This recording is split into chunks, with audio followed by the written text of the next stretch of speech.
The spray paint was still wet when I walked in. Red, sloppy letters scrawled across my living room wall like a personal insult from someone I'd once called family. Thanks for the free ride, sucker. The words pulsed like an open wound. My name is Naomi. And from wherever you're watching this, stay with me. Have you ever opened your home in love, only to have that love stomped across your floors in muddy shoes and lies? Because that's exactly what happened to me. And the part that hurt most? I didn't just invite betrayal in. I tucked it into a warm bed and fed it dinner. 3 months earlier, I got the call from my older sister. Shaking.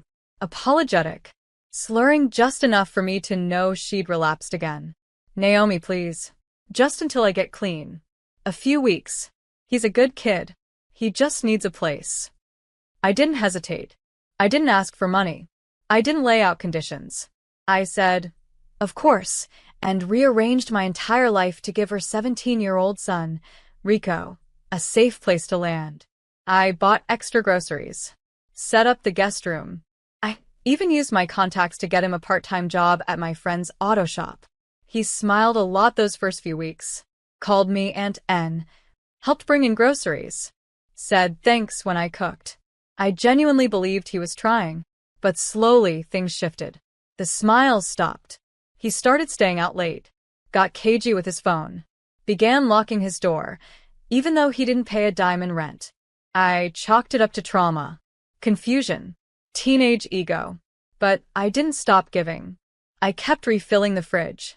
Kept driving him to work. Kept defending him when my friends said, "You sure this is safe?" I didn't want to believe the worst. Until I came home from work one Friday evening and everything was gone. TV? Gone. Laptop? Gone. My mother's necklace? Gone. Even the emergency cash I kept in the laundry drawer? Gone. And on the wall, above the cracked cabinet door, he likely kicked it on his way out? That message. Thanks for the free ride, sucker. That night, I sat on the floor of my empty apartment and laughed, not because it was funny, but because if I didn't laugh, I was going to scream. I didn't file a police report. Not yet. I did something else. I logged into the school portal I helped him register for. The same one he pretended to log homework into. I saw that he was still listed as a student. Still attending classes. That meant he was still in the city. And that meant I had a window. The next morning, I packed a folder. Documents. Screenshots. Messages.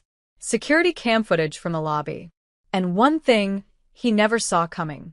A signed letter from his probation officer, who also happened to be my friend's husband, someone I'd looped in months ago, just in case Rico slipped again. By noon, I was walking through the front gates of his school. I wasn't yelling. I wasn't crying. I was prepared. Because if Rico thought he was just going to vanish with my trust, my money, and my peace, he was about to learn something that morning in homeroom. Aunt N doesn't break. She builds receipts. I walked into the school like I belonged there. Blazer. Folder in hand. Calm face. The front desk receptionist looked up and smiled. "Can I help you?" "I'm here for Rico Jennings," I said smoothly. "His aunt. It's urgent." She blinked, clearly unsure how urgent could look so polite. "I believe he's in third period history." Perfect. "Is Mr. Lerner still teaching it?" "I remember him from orientation." She nodded. "I'll send someone to pull him." "Actually," I said gently, sliding a folded paper across the counter, "this is a formal document. I'd like to present it with school administration present. And, if possible, I'd prefer to handle this discreetly. Quietly." She looked at the header on the letter, the legal stamp, the logo of the Youth Rehabilitation Partnership, and her demeanor shifted. Within 5 minutes, I was escorted to the vice principal's office. They called Rico. He walked in with that slouched gait, confident, bored, that teenage mask of untouchability pasted on his face. Until he saw me. His mouth twitched. "Aunt Naomi? What are you?" "Sit down." I didn't raise my voice. I didn't need to. The folder was already open. "This," I said, placing the first document on the table, "is a printout of every item stolen from my apartment. This," I continued, tapping the next page, "is surveillance footage from the hallway. That's you. Leaving at 1:43 a.m. with 2 duffel bags. One of which was mine. He paled. And this, I said, holding up the final letter, is a signed notification from your probation officer. Since you're technically under Youth Protection Services while your mother is in rehab, your actions constitute breach of conditional trust. The vice principal's eyes widened. Rico, is this true? He didn't speak. I leaned in just a little. I took you in like family. You called me Aunt N. I gave you shelter, food, a job, clothes, safety. You didn't just rob my apartment. You robbed the one person who would have fought for you if you asked for anything. I didn't mean, he mumbled. You meant every word. I cut in. You spray painted it on my wall. That was the truest sentence you've written in months. The school couldn't keep him there, but they gave me permission to place a formal behavioral violation on record. Something that would follow him if he tried to transfer schools under a different guardian name. Something real, not just gossip or suspicion. Before I left, I stood and faced him directly. You didn't just burn a bridge, Rico. You blew up a home. I looked at the vice principal. If any of your other students ever need a place to stay, really stay, send them to me. But not him. Not again. And I walked out. That night, my apartment was still half empty. But I lit a candle, cleaned the wall, tossed the broken cabinet. And then I opened a new folder on my laptop. Free ride fallout, ongoing. Because Rico wasn't the first person to take advantage of me, but he would be the last to walk away without consequence. 2 days later, my friend at the auto shop texted me. Guess who tried to get back on the schedule today? I replied with a single line. Let him know the ride's over. And the road ahead just got a lot steeper. The call came at midnight. Not a text. Not a voicemail. A full-on call, ringing into the darkness like guilt finally found a phone. I almost didn't pick up. But when I saw her name... I did. Naomi, it's me. My sister's voice sounded like gravel. Raw, crumbling, trying to hold itself together. I heard. About Rico. He told me what happened. I waited. No interruptions. Let her tell it how she wanted. He said it got out of hand. That he just panicked. That he was scared. Scared? He wasn't scared when he wiped me clean and tagged the wall like a joke. But I didn't say that. Not yet. He didn't just panic, I said slowly. He planned. There were withdrawals from my emergency fund 2 days before. He forged my signature at the pawn shop. That's not panic. That's premeditated betrayal. She sniffled. He's a kid, Naomi. He's been through so much. There it was. The excuse machine. The family defense system we all knew by heart. So have I snapped. I've worked 3 jobs. Paid for mom's care. Helped you through detox twice. And not once, did I spray paint my pain onto someone's wall. Silence. You're right, she said finally. I didn't think you'd give up on him. I didn't, I whispered. He gave up on me. And then I said what I had rehearsed in my head 100 times. You always come to me when you're sinking. And I always throw the rope. But what happens when I go under next time? Who's going to pull me up? More silence. Then. I'm sorry. It was the first time she'd ever said it and meant it. But apologies can't repair holes when the foundation is gone. I hope he turns things around, I said. I really do. But not under my roof. Not under my name. I understand, she murmured. I just wanted you to know I'm getting clean again. I'm trying. Then try harder than he did. And I hung up. The next morning, I called the auto shop. Hey, Paul. Let's open up that intern spot again, not for Rico. For someone who's ready. He laughed. I was hoping you'd say that. I've got a young woman who's aging out of the system. Quiet, serious. No drama. Perfect, I said. Her name was Amara. 17. No parents. 2 years in group homes. No job history, but eyes like she'd seen too much and was still standing. I met her the next day. She shook my hand like it mattered. Listened like it was survival. By week 2, she was cleaning up early and staying late. Why are you helping me? She asked one day. Because someone once helped me. I said. And I didn't steal their life out from under them. She nodded. Understood immediately. Weeks passed. The house slowly filled again. Not with things, but with trust. Amara moved in. Paid partial rent. Cooked dinner sometimes. Watched movies with me in silence. Nothing forced. Nothing fake. She once said, "You're the first person who hasn't asked me what I did wrong. Just what I want to do next." That's when I knew. Rico's betrayal didn't make me bitter. It made me careful. And now, I was choosing who got my warmth, my help, my home. And this time, I was choosing right. 3 weeks after Rico vanished from my life, I received a text that nearly made me drop my coffee. "We found some of your stuff. It's at Gold Star Pawn, 6th and Ridge." No name, just the message. I didn't hesitate. By noon, I was standing under a flickering neon sign, staring through thick glass at a case filled with my memories. My grandmother's ring, the engraved silver watch my late uncle gave me after college, a camera I bought with my first freelance paycheck, and, on the wall behind the counter, my laptop. I approached calmly. I'd like to verify an item was sold under false pretenses. The clerk looked up, annoyed. "We don't do returns without receipts." I smiled and slid the paperwork across the glass. Receipts. Screenshots. Police ID number. The incident report I'd filed after the school meeting. He scanned it, then looked up with a twitch in his eye. "Ah, that one." "Yes," I said. "That one." Turned out, Rico used a fake ID. Sloppy laminate job. Said his aunt was moving and let him take whatever. The shop had logged everything: serial numbers, date stamps, surveillance footage. I requested copies. They hesitated until I brought out the final page, a lawyer's letter of intent to pursue legal action under the Stolen Property Act. The manager caved. "You didn't hear it from me," he muttered, sliding over the log sheet. "But he's been in and out of here. Different locations. Same tricks." I took everything. Not just the sheet, the pattern.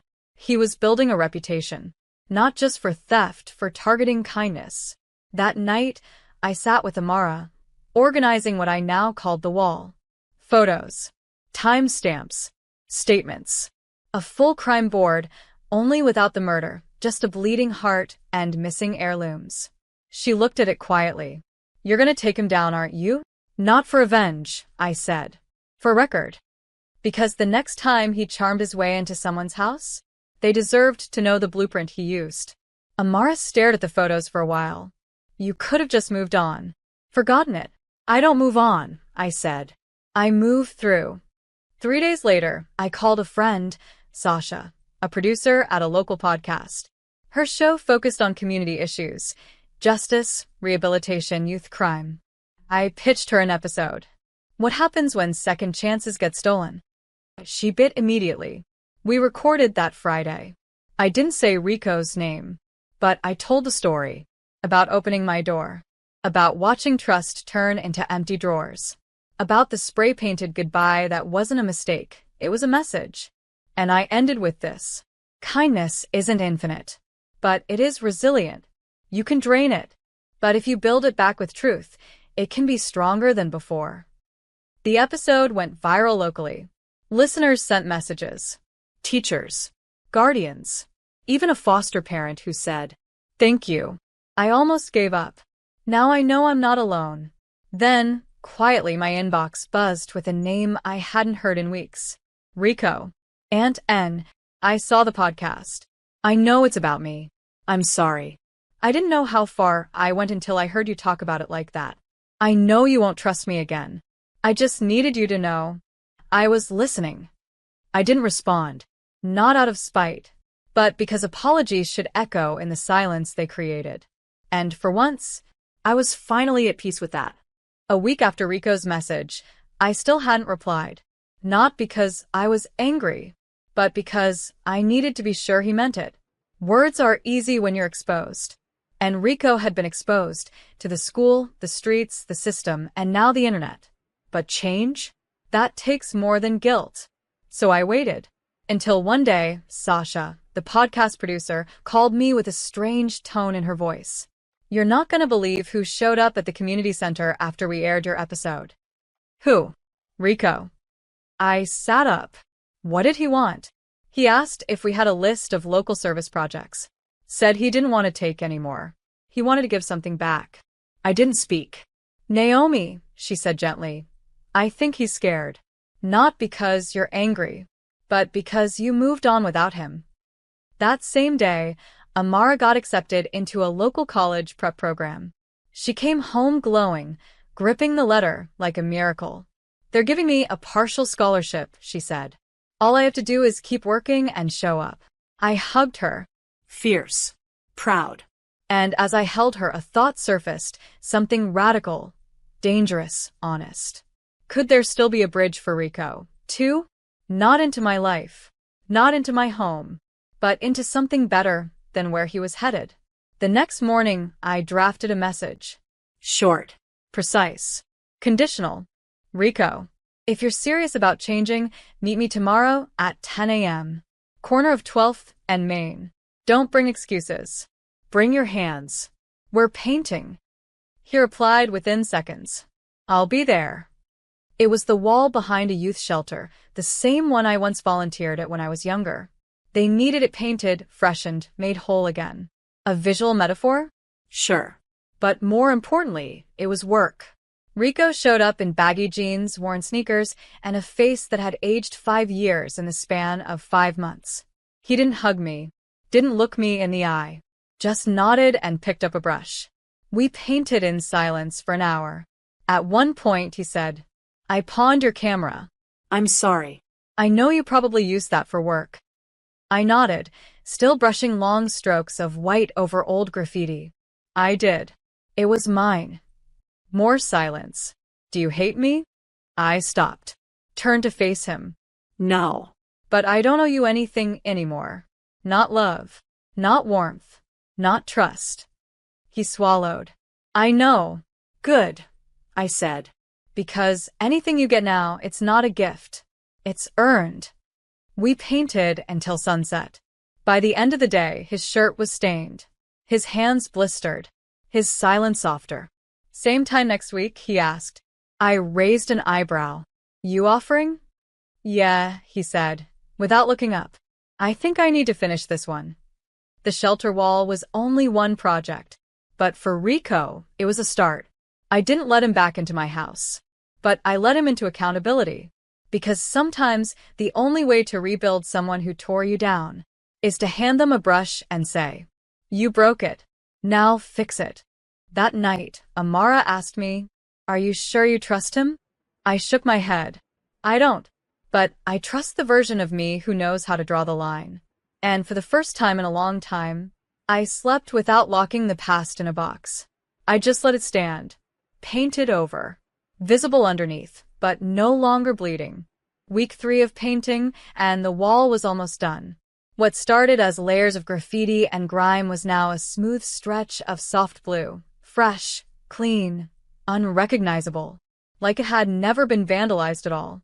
Funny how healing can look like starting from scratch. Rico showed up early that day. Still quiet. Still distant. But there was something different about the way he held the paint can, steadier. Focused. I applied for a delivery job, he said, without being asked. Bike courier. Honest work. No lockpicks. No spray cans. I glanced over. Background checks. Yeah. I told them about my record.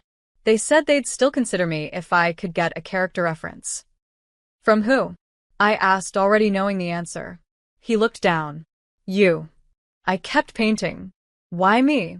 Because I stole from you. And you're still standing next to me. I paused. Rested the brush against the wall. That's not forgiveness, Rico. That's distance. There's a difference. He nodded. Didn't argue. I'm not asking you to forget. I want a shot. Later that afternoon, as we were packing up, a man from the shelter came out with a stack of disposable bowls and said, soup's hot. You both hungry? Rico nodded, but waited until I took mine first. That was new. He sat beside me on the curb as we ate, hands still covered in flecks of blue. You know, he said, the night I left your apartment, I waited for you to chase me. Why would I? I asked. Because that's what Mom always did. Every time I messed up, she came crying, begging me to come home.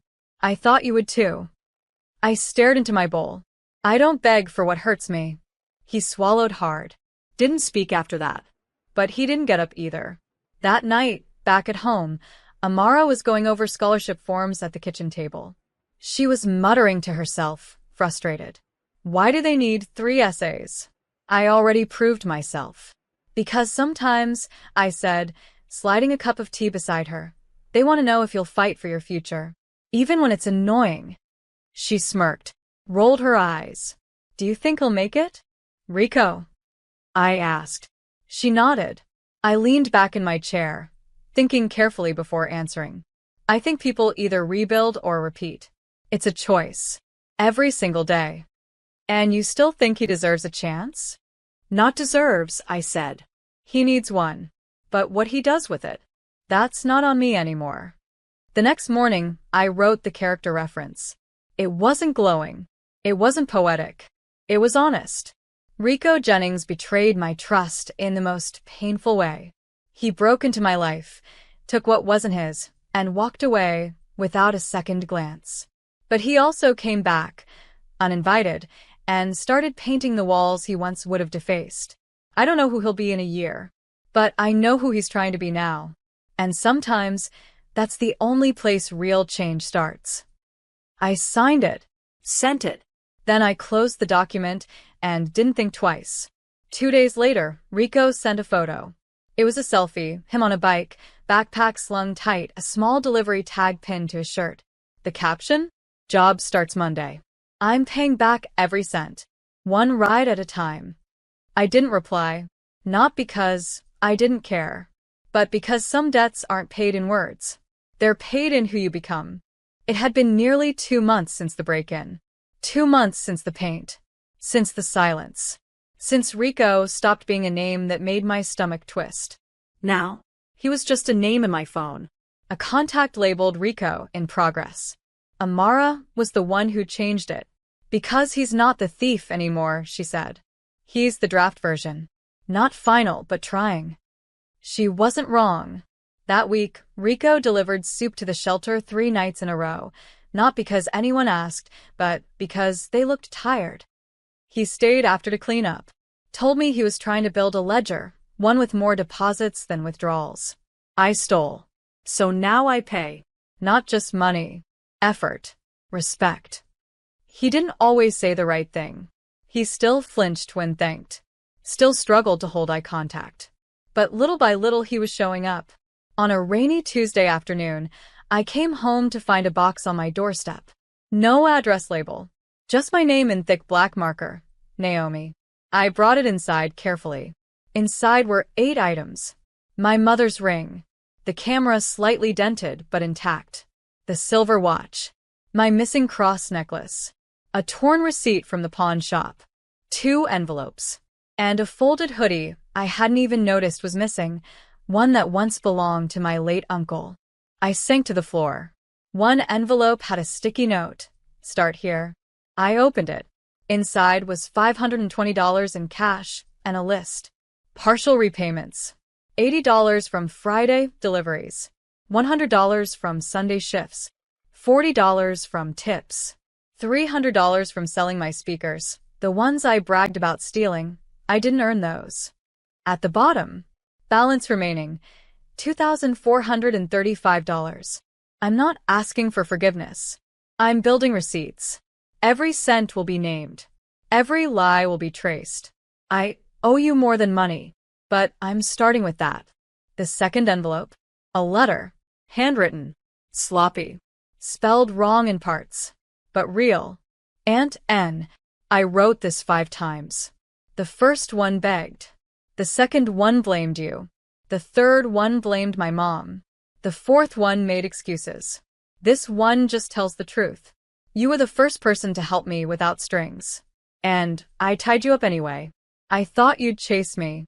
I thought you'd break. Instead, you built. You built a wall. A life. A boundary. And somehow, you let me build beside you. Not back into your home, but into myself. You said forgiveness isn't free, so I won't ask for it. I'll just keep paying.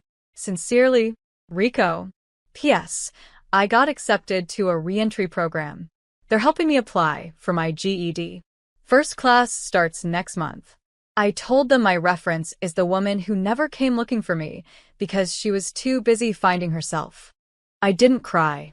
I just sat there in the doorway for a long time, box open, letter in hand, the rain still tapping against the windows like the past asking for entry. I didn't let the past in, but I did let hope sit beside me, not because Rico deserved it, but because he'd earned it. Later that night, Amara looked through the box and said, "You're not going to put that stuff back, are you?" "No," I said. "I'm going to put it where it always belonged, which is in a story, not in my heart." Because forgiveness doesn't mean forgetting. It means closing the ledger, page by page, debt by debt, choice by choice. 3 months after Rico emptied my home and tagged my wall with betrayal, I stood on the steps of the youth center for something I never thought I'd witness. His GED ceremony. He wore a second-hand blazer over a wrinkled button-down. His tie was crooked. His shoes didn't match. But his hands? Steady. His eyes? Clear. And his posture? Taller than I'd ever seen. He didn't know I was coming. Amara had convinced me the night before. You don't have to hug him. Or speak. Just show up. Sometimes, showing up is the full sentence. So I did. I slipped into the back row, behind rows of folding chairs and laminated name tags. The director read his name second to last.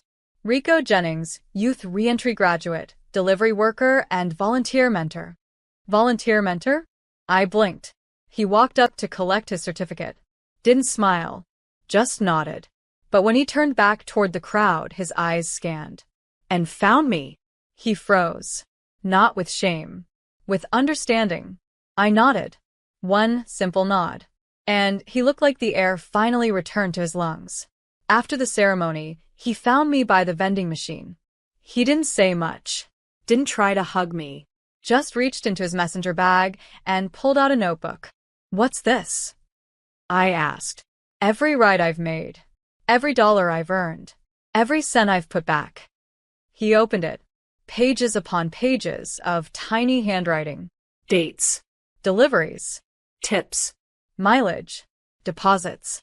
And at the bottom of the last page, debt to Aunt Naomi, $0. Trust in progress.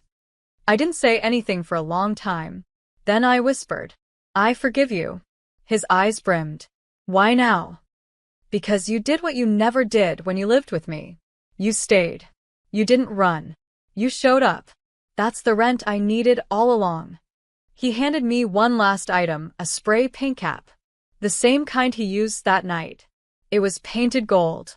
"I'm not erasing what I did," he said. "I'm just not letting it define the wall anymore." That weekend, I started repainting the guest room. Not for Rico. For Amara. She'd gotten into college, real college. Full ride. I was turning the room into her study. And for the first time, it didn't feel like replacing one kid with another. It felt like healing, expanding, not swapping. People think love is a soft thing. It's not. Love is measured. It has boundaries. And sometimes, the most loving thing you can do is walk away. But sometimes, the most powerful thing is walking back. 3 months became 6. Rico kept delivering. Amara moved into her dorm. And I started writing again. Really writing. My next book? Every Ride Forward. It wasn't about betrayal. It was about what comes after. About how some people build restitution 1 mile at a time.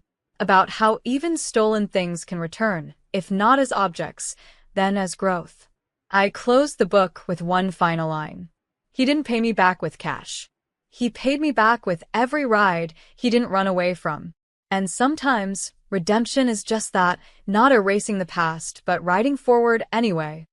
Because in the end, he wasn't a thief.